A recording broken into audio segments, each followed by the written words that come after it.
Hello again. This is Steven Zuckerman in Baton Rouge, continuing my fascinating series on multiple sclerosis. In this talk, we'll concentrate more on the clinical features which enable us to make the diagnosis of multiple sclerosis. The time-honored definition of MS is that there needs to be multiple lesions in the central nervous system in both space and time. So that means that there are different MS attacks, and an attack is defined as neurological symptoms with objective signs that last greater than 24 hours in duration, and they have to be ascribable to different lesions in the central nervous system. So greater than one attack, which can be shown to involve two different areas of the nervous system, is all that's needed in order to make a presumptive diagnosis of multiple sclerosis. Now, the most common initial symptoms are going to be, as shown here, changes in sensation, which again are going to be somewhat more difficult to prove objectively.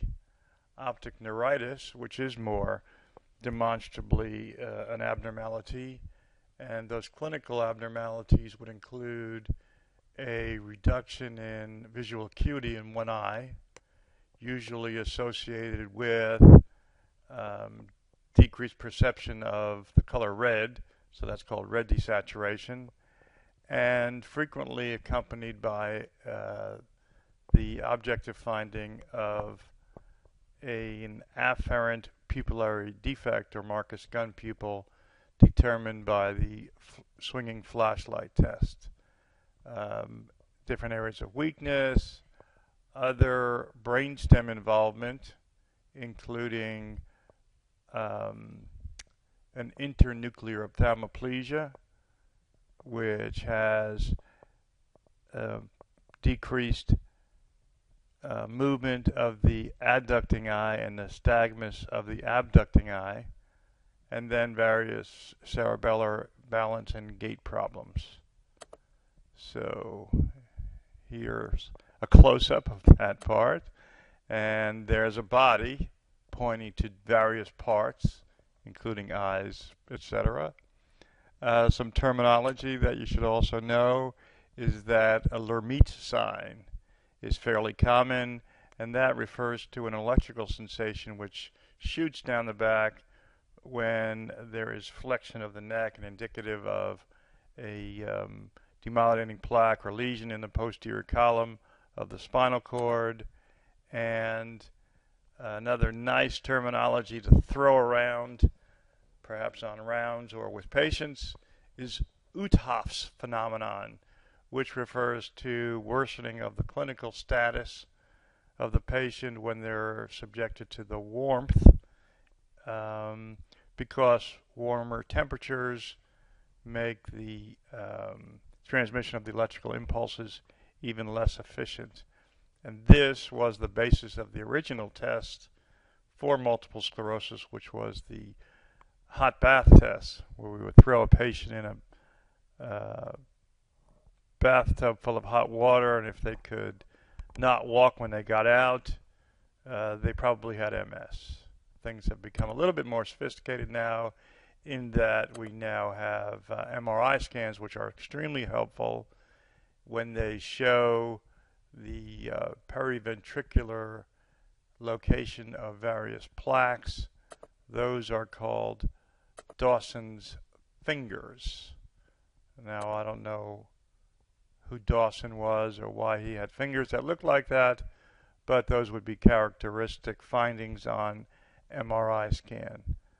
So given that we do have this sophisticated technique, which at times reveals the presence of probably incidental white matter lesions, there have been various criteria determined to help distinguish incidental lesions from that of multiple sclerosis, and that is in fact called the McDonald criteria.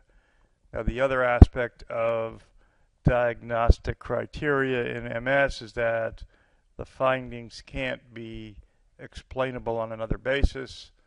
So a lot of times other lab tests can be used to help confirm or rule out the suspicion of multiple sclerosis.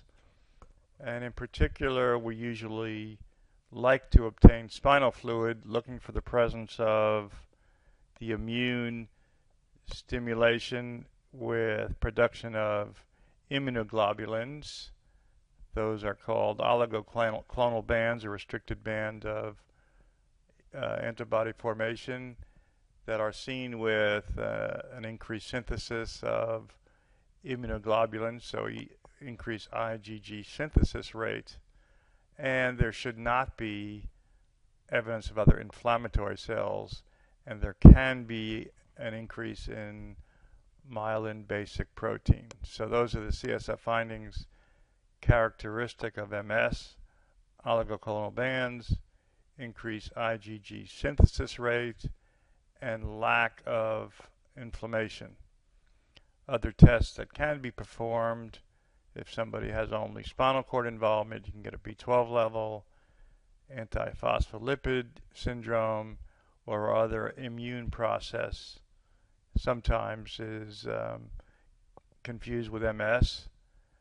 But speaking of this criteria, McDonald criteria, I don't think it's the same person who owns the chain of restaurants, but that takes into account various results of lab tests, including the MRI scan, spinal fluid, and even evoked potentials, so that if people do not fit the strict criteria of multiple sclerosis, which would be this first column of 2 or more attacks, 2 or more lesions, i.e. this is in fact the definition of multiple lesions in space and time, you don't really require further diagnostic testing to establish MS. However, if you have 2 or more attacks and only 1 lesion, MRI scan would be useful in determining another lesion in space, as would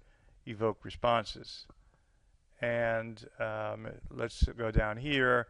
If you have only 1 attack and 1 clinical lesion, you're pretty much dependent upon confirmatory lab tests to see, and you can even make a diagnosis of MS without any specific attacks if you in fact have 2 out of 3 abnormalities with either MRI of the brain, spinal cord, and spinal fluid.